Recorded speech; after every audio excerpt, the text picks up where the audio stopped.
Fête de la Sainte Trinité, lecture de l'année B.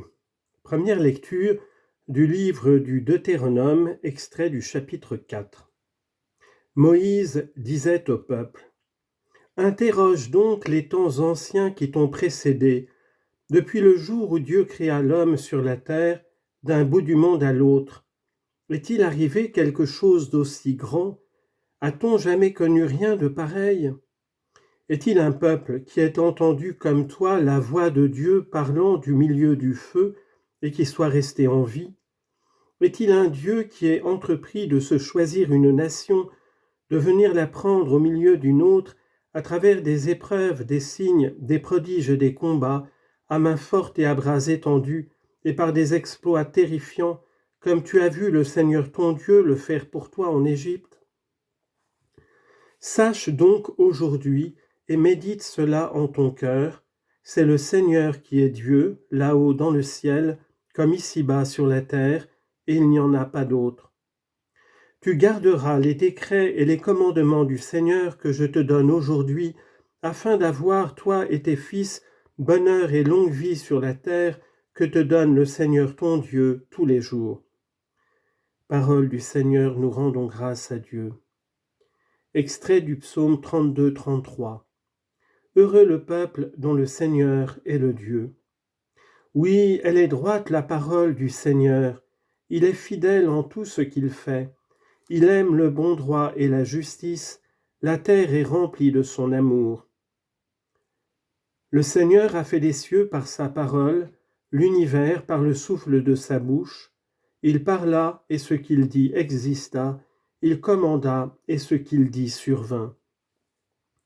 Dieu veille sur ceux qui le craignent, qui mettent leur espoir en son amour, pour les délivrer de la mort, les garder en vie au jour de famine.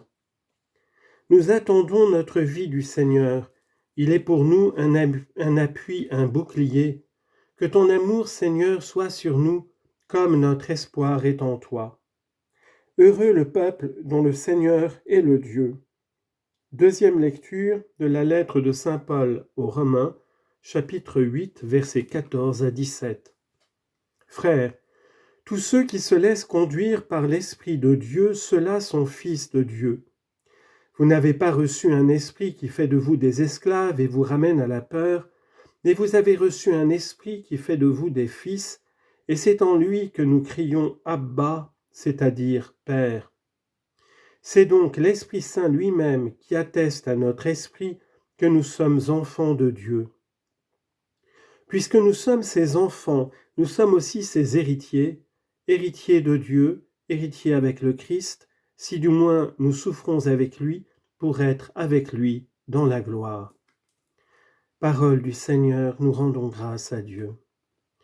Alléluia, alléluia, gloire au Père et au Fils et au Saint-Esprit, au Dieu qui est, qui était et qui vient. Alléluia. Évangile de Jésus-Christ selon saint Matthieu, chapitre 28, versets 16 à 20. En ce temps-là, les 11 disciples s'en allèrent en Galilée, à la montagne, où Jésus leur avait ordonné de se rendre. Quand ils le virent, ils se prosternèrent, mais certains eurent des doutes. Jésus s'approcha d'eux et leur adressa ces paroles : « Tout pouvoir m'a été donné au ciel et sur la terre.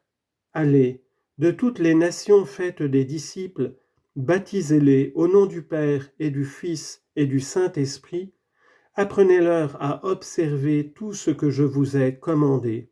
Et moi, je suis avec vous tous les jours jusqu'à la fin du monde. » Acclamons la parole de Dieu, louange à toi, Seigneur Jésus.